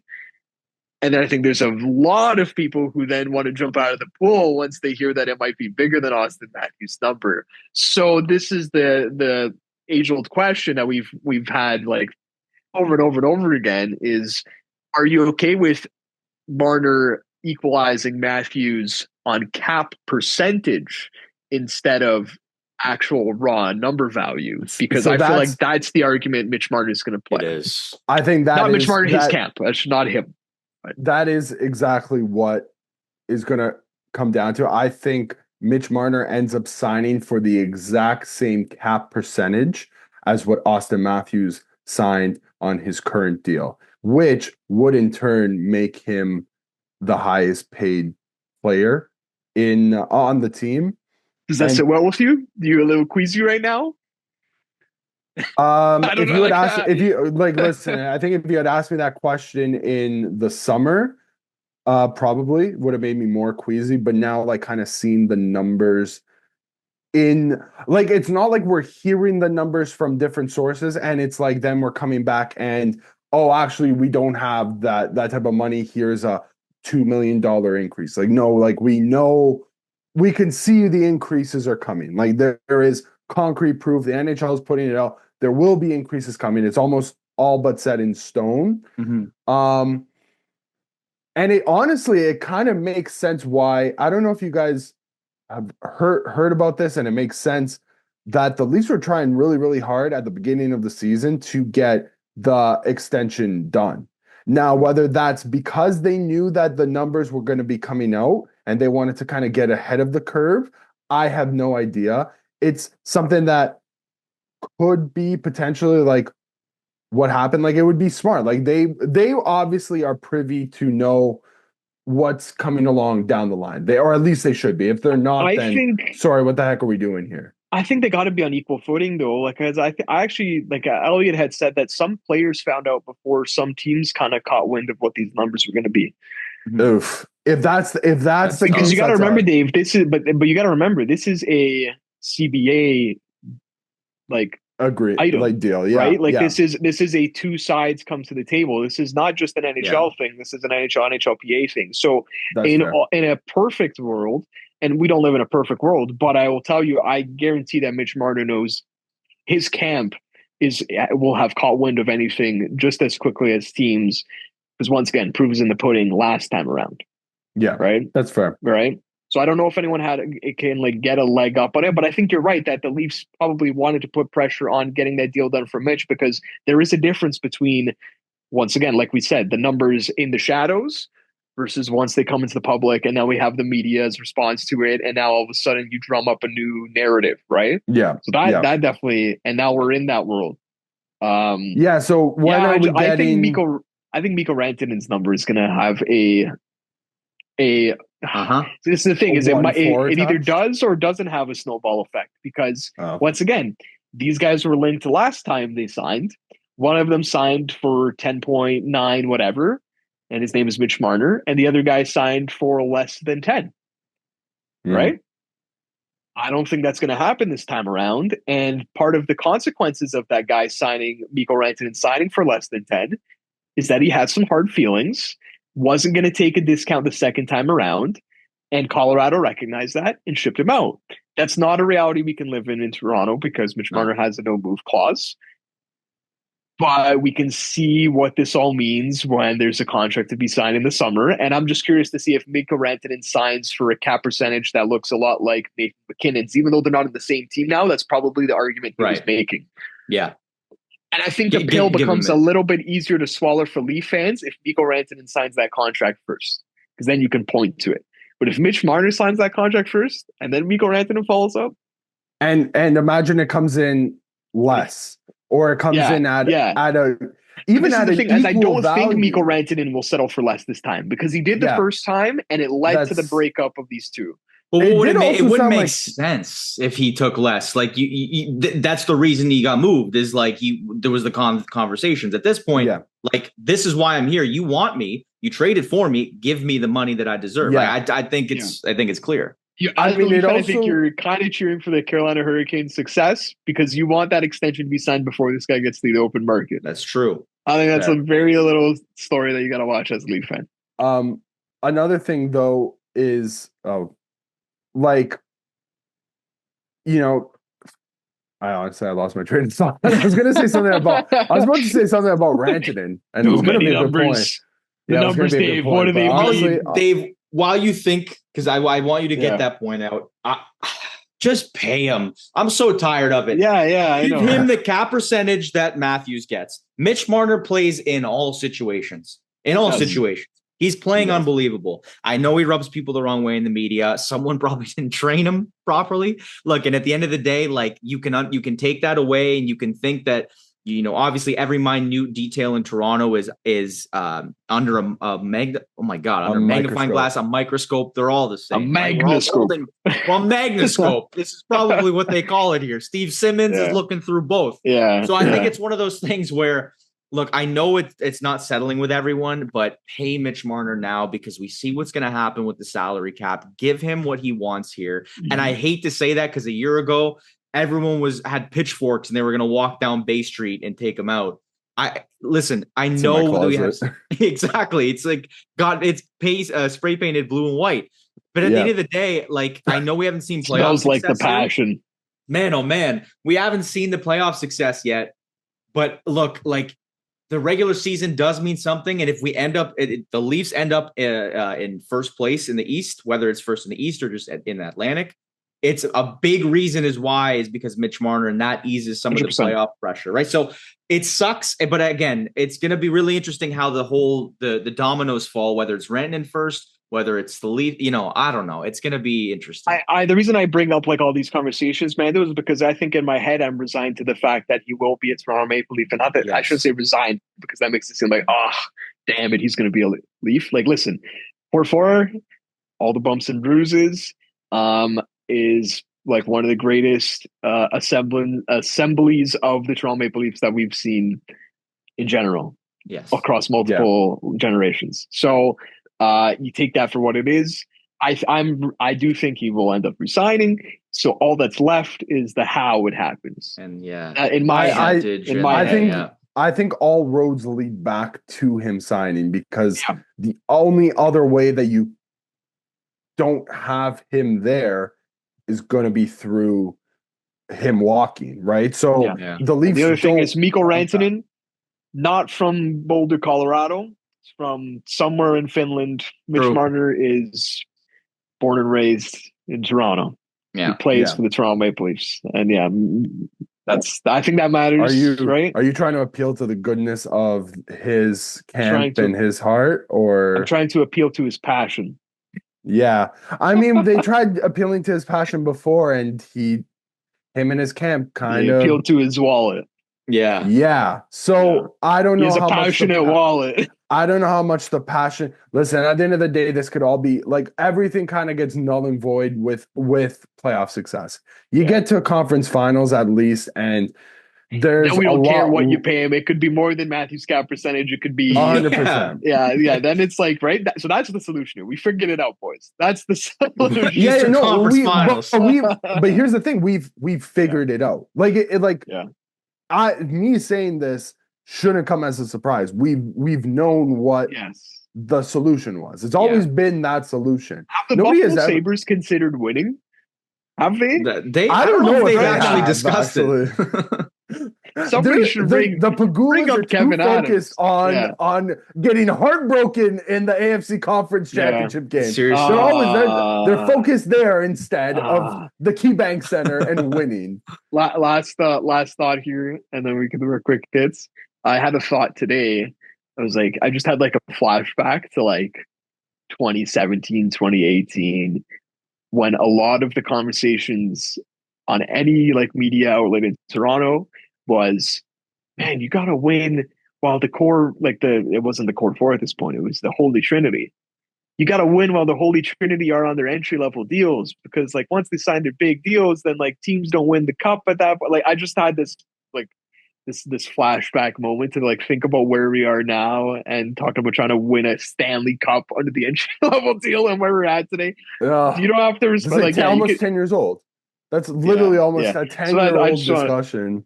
I know Amanda's looking at me like, God damn it, this is awful. We can move on. I just thought that's fine. Look, you know what? Mike Babcock was almost a Buffalo Sabres head coach. Let's think about that. How far back we could actually look. What does the NHL look like now if he chooses to go to Buffalo instead of? Do they make the playoffs? Have to factor into this situation, guys? Have we considered the Peter Horachek? Have we thought about that? Poor guy. That's the real domino. Poor guy's coaching in Siberia right now. So I heard Utah's considering naming the team the Utah Horacheks. Oh, yeah, poor guys. Exactly. Well, speaking of renaming teams, I was severely let down. I forget when this first one came out. This was early in the week because we had just come off of our conversation where I think we figured it out on the pod, and then Ryan Smith listened to us because Mando was going hard for Outlaws, right? Yeah. Right? He's pushing the outlaw narrative. I did. And then I said, I'm like, they should just put it to a vote. And they did both. It took them a while to get there, where they put Outlaws and the vote into a single scenario because they want to tell us what their first options were, maybe. So last week, if you remember last episode, we did talk about the Utah Hockey Club getting multiple names rejected. They then came out, I believe it would have been the Monday actually, and they came out that they had announced that they were going to do a fan vote on the options for the team name, and they narrowed it down to 3 options. Those 3 options were either the Utah Mammoth, the Utah HC, or the Utah, and I don't know, the Utah Wasatch. What is the Wasatch? So I don't know. It's a mountain range. It's the mountain range, and apparently, 85% of the state lives within like the radius of the mountain range. But like, sick, awesome. I will tell you, I did see a projected. Like, what could the Wasatch like logo plus name like whatever, like the logo plus the everything about it, like namesake and all that stuff look like? And I was like, it's kind of cool, but it just doesn't. It just doesn't roll off the tongue. And then we would have had 2 mountainous based teams in the same division as well, like the Avs. You got the Avs there. You got the Wasatch. I will tell you, I guarantee this. No matter what name they go with, their jersey will feature this mountain range design. Yeah. No matter what, whether the name is It there or should. not, if you look at any of their social media material, whether it's like their lineups, their score updates, their post games, score bugs, whatever, they all have the little mountain range motif. And that will be a guarantee. At the base of their jersey, 1000% will be that no matter what the name is. And it's a good look, but it's a much better look when you don't actually refer it to the Wasatch and you just let stripes be stripes on a jersey. So I just wanted to say that. Mm-hmm. So on January 30th, the Utah Hockey Club came out with a tweet. And in part, they said, "Hey, Utah hockey fans, we listened to your feedback and dug into the Qualtrics data from last night's survey. For the team name, it's clear that Outlaws should be in the mix instead of Wasatch, so we're swapping it out. Surveys will continue at the arena on Friday, Sunday, and Tuesday for you to vote for the options on either the Utah Mammoth, Utah Hockey Club, or the Utah Outlaws. Excited to see the votes roll in." Yeah, I mean, I think we know the answer. From the first list that we got between the Mammoth, the Wasatch, and HC, I think it was very, very clear what the winner was going to be. What the number one consensus pick was going to be the Utah Mammoth. Yeah. And I still don't mind the Utah Mammoth. I think right now it's a 2-horse race. It's a 2-horse, 3-team, like 3-place list. Because the Utah Utah Hockey Club, just don't do that. Like, what are we doing? It's cool if you were a Utah-based football team and you like soccer, European football team, and you want to name your team the Utah FC or whatever you want to call it. It doesn't really fit in the grand lexicon of North American professional sports. Like, no other team has something along those lines. I might be mistaken, but I don't think anybody really does. But between the Mammoth and the Outlaws, I'm honestly at a bit of a crossroads. I really like both. I did come on here though last week and really show my Team support. Outlaws. I was on Team Outlaws. I'm still going to be Team Outlaws, but I've also seen some mock-ups for Utah Mammoth. I don't think I'd hate it. No. Either way is good. Yeah. Either way, I think we're fine. I just found it funny where that tweet did come out and they were like, it's clear that Outlaws should be included when the survey only said like pick these 3. So did people leave like a comment being like, get the Outlaws immediately here? Didn't you hear, man? The Qualtrics data or whatever the hell they said told them. Okay, that's all you want to know. No, but yeah, Qualtrics data Ryan means Smith. No, Qualtrics data means we got ratioed all over social media. Yeah. Ryan Smith owns own Qualtrics. It's like a survey company. I think that's where his money came from. But serious? yeah. Seriously, Qualtrics is like where he got his money. This makes it even worse that the guy who owns the survey company couldn't get a good survey out that had the better options on it to begin with. That's even more embarrassing now. I think the Utah, whatever the hell they're going to be called, can take solace in the fact that they will never bungle a brand reveal as bad as like, unfortunately, Mando's LA Chargers when they wanted to do that blue and white rebrand. Remember that 10 years ago? Yeah. No one will ever get ratioed as hard as the Chargers did for that one, as quickly as they did. Don't touch something if it's not broken. I don't know. Yeah, that was crazy. But I want them to lean fully into this survey and fan feedback now. Whatever they decide on, Outlaws or Mammoth, I then want them to say, guys, we have another survey. Here are 3 jersey options, or here are 3 actually. Give me start like this. Here's a new survey. Just every week do a new survey. So next week I want the logo survey. After the fans are on the logo survey, give me the color scheme survey. Give me the jersey. I want the fans to decide this entire damn team at this point. I will do you one. That's even where I'm better. at. I will do you one even better. There's got to be a couple graphic design majors in the state of Utah, or that could be Utah Hockey Club fans. Get them to send in admissions to what the jersey, logo, and everything should look like. Give me that. You don't have to hire in a marketing team, or maybe you should. But this is the thing so I think they already hired someone, but they hired like the GOAT of like design. Like I'm pretty sure they got whoever the design agency that like came up with They got the Apple. Michelangelo. Oh my God. You For got the the Utah Hockey Club. Michelangelo of jersey Yes, designs. not jerseys, but just like brand Oh, design. just Like brand design. I vividly remember Ryan Smith like when they had said like, yeah, we're going with the placeholder Utah HC, but don't worry, we hired the GOAT. They will take care of us. This guy's creating the statue of David for us right Yeah. now. Yeah, This guy's painting the yes. Mona Lisa Yeah. right now. Actually, So whoever the GOAT company is that they hired, they've got Utah. They made more than one or two logos. Just put some options out for the fans to decide. After the name, I want a logo survey. Oh, you know, If you're okay, gonna make so the fans decide one thing, I want it to be full control for the fans. I like that, but we're gonna get to the point where they go, all right, guys, we're gonna waive one of three players: Liam O'Brien, Michael Kesserling, or so and so. Vote now, and you'll decide the fate of one of our players. I like that, Mando. I like that even more. Yeah, like there you go. Was this supposed to be a detracting or no? That's a positive. Hey, listen, we're gonna sign Mitch Marner, but here's the three options we're gonna offer.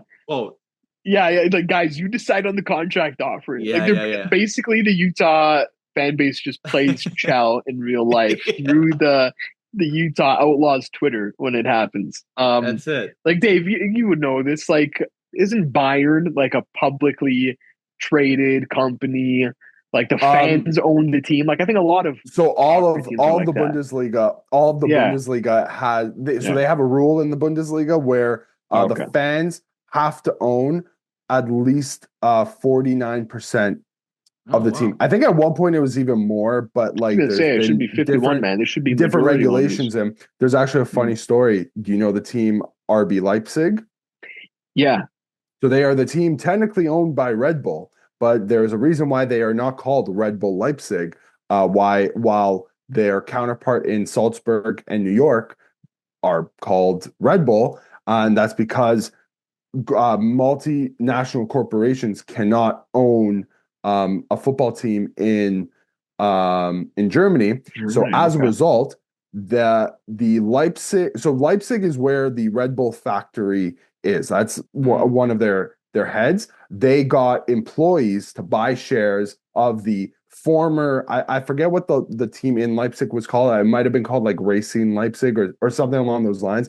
There was a team there before when they bought the club. They were like a fourth tier team. The Red Bull company got their employees to buy shares of that club, and that's how they kind of looped around getting ownership of the team. So, and that's why they were able to change the name to RB Leipzig instead of Red Bull Leipzig, and they use like the Red Bull logos and stuff, but it's technically not Red Bull, it is RB. So I look forward to RB Utah. RB Utah. One day. I can't wait till we see an NHL team owned by Red Bull, because they're owning up a lot of European football teams.